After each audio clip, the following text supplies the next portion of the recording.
Alright, well, we're out here in Lancelin. Picked up this tractor for a customer of mine, McCormick. Well, on the rims it says McCormick Deering tractor. Apparently these started on petrol and then they'd flick over to Kero. So that's an interesting fact I never knew about tractors.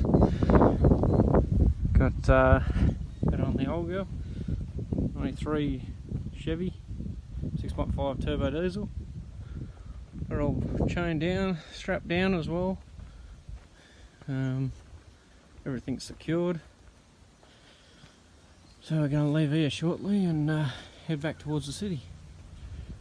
So an hour and a half, nearly 2 hour drive. The old girl's holding them beautifully. Motor's down the